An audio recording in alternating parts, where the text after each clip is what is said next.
Hey guys, me again. Back here with another trial and error of this xTool M1. So far, I'm really liking it. Um, no major complaints except for the lack of instructions. This is a beta group test, and I'm sure they're still working on the instructions and whatnot. So I'm learning as I go. I'm still focused on engraving, but now I'm actually starting to add cutting to that. So I've done actually a few cut tests, and I think I'm ready to test a engraving and cut combination test. So let's get to it.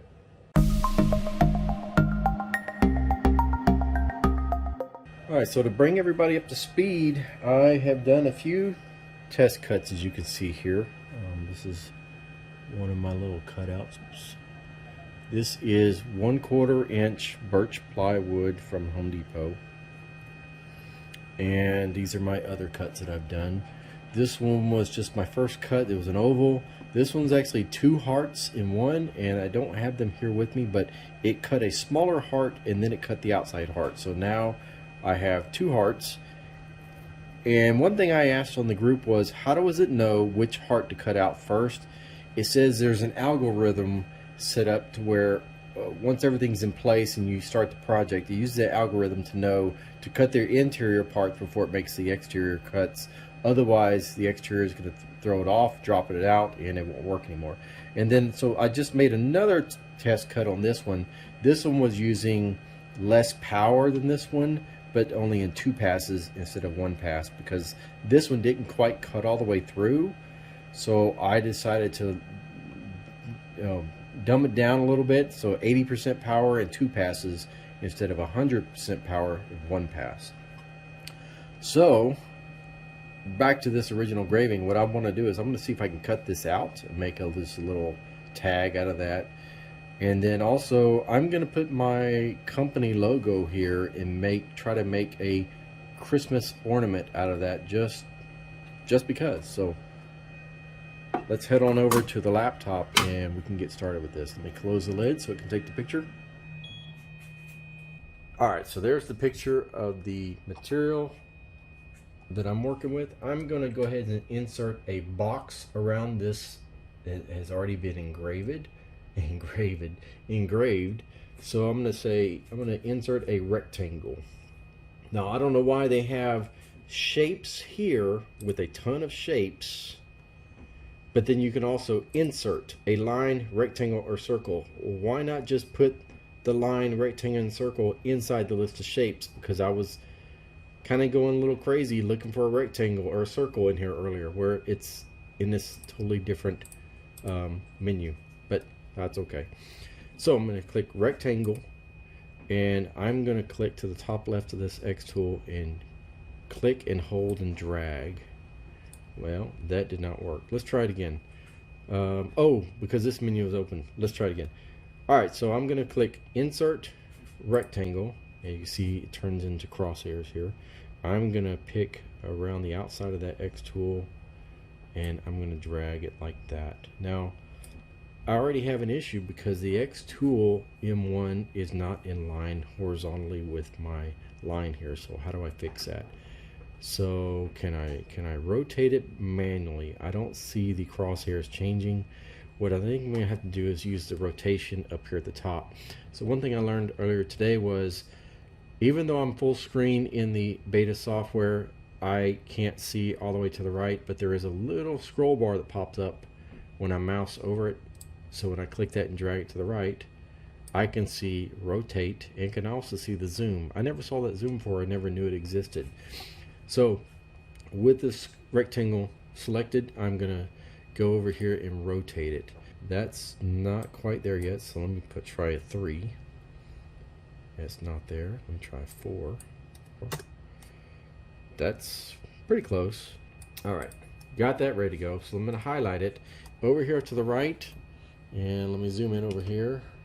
I want to choose cut because I'm selected on the square or the rectangle and I want to cut it. Now I also have a cheat sheet. Oops, sorry about that. I also have a cheat sheet that I'm starting to work with. Let me zoom out and I'll show you. So I made an M1 settings cheat sheet that I'm keeping up with for my own personal use of the settings I use for the material I'm working with. The engraved setting, that's what I did originally on my first xTool, so I just put that in there. That's the plywood I use. The mode I'm guessing I'm going with, so it's not really a type, it's a mode. And then the thickness of the material, power, speed, and number of passes. Alright, so we are on cut. I'm gonna slide this over to 80, or I can type 80 right here, 80, and this is 4, and this is 2. I'm going to import our Monkey Woodworks logo. Okay, so I'm going to click on import, and it goes to the last directory I was in, and I've already put my logo in here. It's a PNG file. Let me hit open, and there it is right there. So it's pretty big. I don't want it to be that big, so I'm just going to drag the corner, and it's going to make it smaller. Let me go back to my cheat sheet here. Engrave is at 58 and 1. So off camera, I have this selected. I'm going to type 50, and the speed is going to be 8, and the number of passes is 1. Okay, so this is going to cut. This is going to engrave. However, I also want to cut this out. So I didn't think about that. Let me pull this down a little bit, because I need some room above it, because I'm actually going to try to make a Christmas ornament out of this. This will be interesting. Let's see how well this works. So off to the top left, again, I'm going to click on Insert, Circle. I'm going to pick anywhere on the screen, somewhere about where it's going to start, and drag and let go. Let me see what happens if I hit down the shift key. So if you hold down shift while you're dragging it, it makes it a perfect ratio of width and height. If you don't, you're going to get an oval. So hold down shift if you want a perfect circle when you're dragging that circle down. Alright, so let me continue to make this circle fit this logo. Since I want to try to make a Christmas ornament out of this logo, I need some place to put the string. And I don't want to put it in the middle of this. I actually want to see if this thing will do a little tab at the top. Let me pick Insert, Circle, and I'm just going to pick a spot. Alright, I want to put a circle inside that little circle. Let's see if I can do this. Let me see if I can also get to where you guys can see what I'm doing here. So I'm going to copy this circle. No, I'm going to insert another circle because I want it to be an actual circle instead of this weird oval. So Insert, Circle. I'm going to click here and hold down the shift like that. Okay, I think I'm doing this in the wrong order. I want this to be a cut all the way through, but let me move it out of the way. I need to combine this oval and this bigger circle. So I'm going to drag a rectangle touching both of them, but not touching the engraving. When I let go, I have the ability at the top to select combine. So when I do that, sorry about that, combine and unite. If I unite them, let me show you what happens to the circles down below. Alright, so I'm selecting unite. Now they become one object. If you can see this right here, it's going to cut up and over and back down. Now all I need to do is take that circle that I set up as a cut and move it in the middle. That way I have a place to tie my string. And that's what we're going to go with. So the plan is it's going to hopefully engrave this.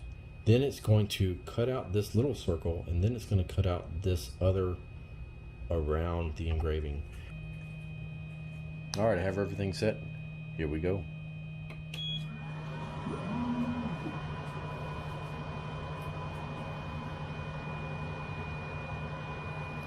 So it looks like the algorithm told it to start off with the engraving first.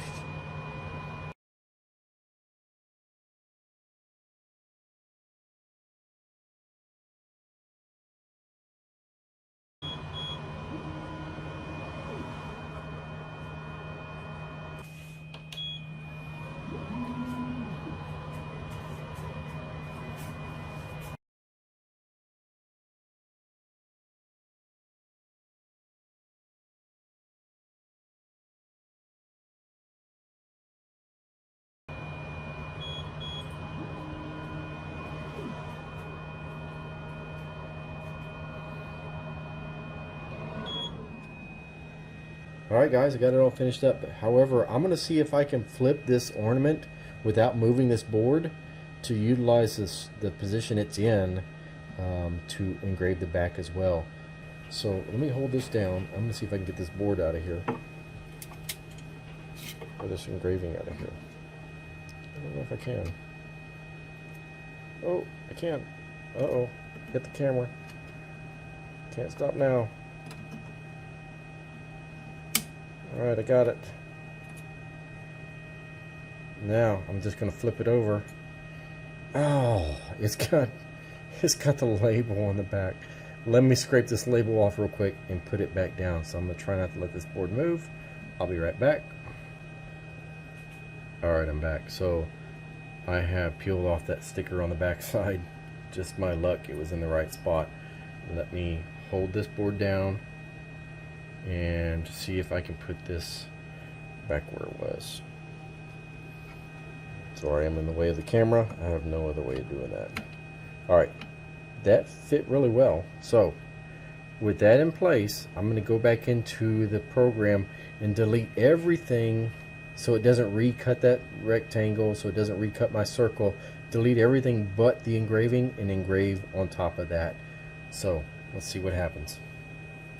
Oh, and for those of you that are wondering, I am not using the vent pipe on this. I have my garage door open. I have the lights off. That's why it's a little bit darker in here right now, just so it's easier for you guys to see this. But I have my garage door open, and I have a fan behind me blowing that way. So it's actually blowing the air out of the garage, and I'm staying upwind of the smoke coming out of this. It's not a whole lot of smoke, but it does create some smoke because it is burning wood. I can already see this is going to be a total fail on the other side. Anyway, I'm going to go ahead and stop it. You'll see here in a second. Alright, so that's why I stopped it. You can see that it's nowhere near what I wanted to do. I think what happens is every time you close it, it kind of refocuses in this changes position for some reason on the camera. I don't know why. So I should have checked this again. So let me pull everything out and show you what it looks like. Alright guys, I got it all finished up. Let me show you the results of these right quick. So let me scoot up here and show you. Here is the xTool cutout. Let's see, maybe you can see it right there. And this is the front of my ornament. And the back side, totally bombed that one. You can see the engraving is nowhere near centered. And speaking of that heart, that double heart that I talked about, this is what the double heart looked like. So it cut out this interior heart first, and then it cut out this secondary heart. So the algorithm does a good job of picking, you know, what it wants to cut first. So that's it. As you can see, still trial and error, learning from my mistakes. You double check before you hit start, and yeah, learning as we go. I appreciate you watching. The next time I do one, I'll probably try to engrave on some metal. Maybe. I may change my mind and decide to do something else, but we'll see. I'll see you next time.